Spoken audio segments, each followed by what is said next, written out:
The sad news about all the good times, I mean, I was doing my job to understand that, this business was off duty when we saw, go out and we eat in the restaurants, and we had, we met civilians there, and we had a good time. But the sad thing was, I think I was only there about 8 months, and I was sitting at my desk one day with Sergeant Leonards, and some master sergeant came in and handed me a notice that came from Dallas that said, Sergeant Galbreath, you are assigned to overseas duty. And I thought, oh man. I said, people being killed over there, and I didn't mind, but I loved it so much there, and I was close to home there. But you go where they tell you, and next thing you know, it was about a week, I was on a train going to a camp on the coast, and from there, we were only there a few months. And, so they were going to tell us what to expect overseas. And we were on a troop ship, and we were headed, we were on the sea for two weeks. It was a terrible experience. And I want to tell you something why you may wonder. I didn't see ahead. I wanted to get to the Air Force branch of the service, and I'll tell you why it was a good branch. For some reason or other, the Air Force was given priority over the Army people. When we went on this big troop ship, all us Army guys were down in the very basement. If a torpedo had hit, we were gone. But I'd go up during the daytime to get some fresh air on the top deck, and guess who was up on the top decks? The Air Force people. I don't know, I'm not saying there was discrimination, but I remember that. And I have nothing against the Air Force, because my brother-in-law was a fighter pilot, but it seemed like the Air Force had priority over Army people. But that trip over to Europe would have been a lot more pleasant if I'd been up. Of course, I would know better than these poor guys. All the people in the bottom are in the same boat. But that's one thing I remember when we landed, believe it or not, in Manchester, England. And then that's a long story from there. In Manchester, England, we believe it or not, this thing, the war happened so fast, we got into it so fast, that we had a mess hall in Manchester, but for our sleeping quarters at night, we went into the civilians' homes. And I remember the people's name was Barnett. And I liked the daddy and his wife, and they loved me. And here's something weird. This will sound weird because I'm 94 years now. People accuse me of liking women, but they had a daughter named Dorothy that was beautiful. And she slept on a bed right next to mine. And people will not believe it to this day that I didn't go into it. I was living like a life I should. I slept in my bedroom, she slept in hers, and she was a beautiful girl, and we would hug. I'd go out and drink beer with her daddy, and when I come home, she'd be waiting for me, and I'd hug her and give her a goodnight kiss, and she went in to her bedroom, and I went to mine, and people say, Walter, that's the biggest lie I ever heard, but that's the absolute truth. I put my hand on the Bible, and I wonder now why maybe I wasn't a little bit smarter than I should have been, but I'm glad it worked out that way. We're about what Yeah. Oh yeah, then from England, we were we were big training in England. Yeah, we were.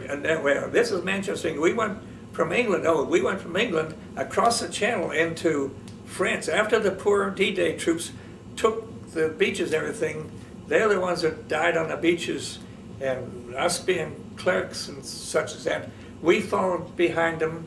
And as the fighting units would take the territory, we'd be right behind them and try to help set up government and stuff, try to get the civilians that were left.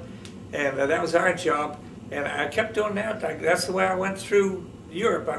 First we landed in France, and then from France we went to, let's see, we went from France. Then we started, as the Germans were defeated, we went into Belgium, and we went into Holland, and we eventually went into parts of Germany that the Germans were wiped out, and we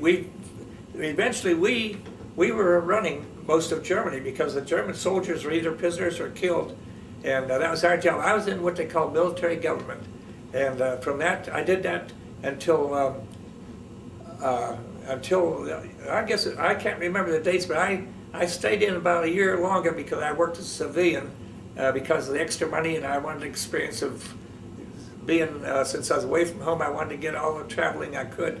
And so I ended up being a civilian, and to get home, instead of coming home in a troop ship, I remember flying from England, I think it was, yeah, from an airport, I think it was Heathrow Airport in England. I flew from England on a transport plane over to Gander, Newfoundland. From there, we took a plane from Newfoundland down to New York, and then that's how I got back home. So I didn't come home on a troop ship. Okay. At that point, you left the civilian service? Oh yeah, and then, people, now you all know, I can tell you now how I come down to North Carolina.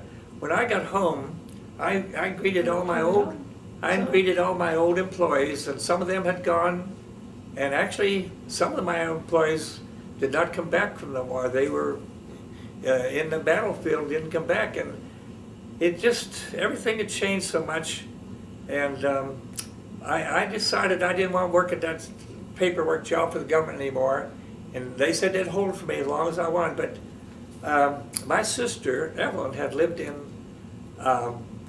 Statesville, North Carolina, and my mom and dad said, you know, you come back from the war, and I'm not saying that I was lucky to come back, and I didn't feel sorry that I'd been taken away and all that stuff, because all my friends were laying under white crosses. But I just felt it was a different world, and I'd come back and I said, I'm going down to see Evelyn.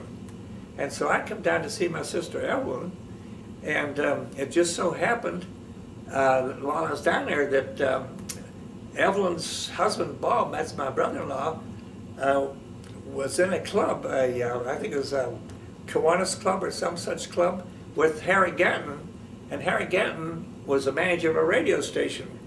And my sister said, my brother is good in radio. He said, good, we're looking for people to open this station up. So there I was, boy, this is too good to be true. Don't have to sit in front of a desk in Pittsburgh anymore, typing all day, putting papers in files, and a change. And in a way, I felt guilty of leaving my mother and dad. I hadn't seen them for so long, but they seemed to be getting along pretty good, and I thought I've been good to them, and I just want to be down here. And it's like a vacation. I was taking a vacation, and I just stayed there. I liked the North Carolina so much. I stayed, and I worked at the radio station. And then, as you may know, it's a short story. I met Mary Helen at the radio station, and her brother, Reverend Sides, was a minister. He's the one that married Mary Helen and I. And lo and behold, Mary Helen and I then, as the story gets toward the end, we had a lovely son, Gary, and daughter, Ann. And the odd thing about this whole thing is that Ann was the first to get married, and she married a fellow named Bob Copeland, and they had 2 girls. I got 2 granddaughters with the daughter and the son-in-law. Then lo and behold, later on, our son Gary met a nice lady named Gail, and they got married and gave me 2 grandsons. So it's just odd. Of course, since Ann got married sooner and Gary a little bit later, there's quite a bit difference in the ages, but I still have 2 living granddaughters and 2 living grandsons, and my family, 2 I have a grandson and his wife, and I have a daughter, and I won't say unfortunately, but our daughter is married to another man now named Brett Wynn, and he has a grown daughter and a grown son, but everybody seems to be cooperating with each other, and there's no bitterness, and everybody seems to be living a happy life. And it all started, I think the war started it. I mean, the war tears us apart and it brings us together, so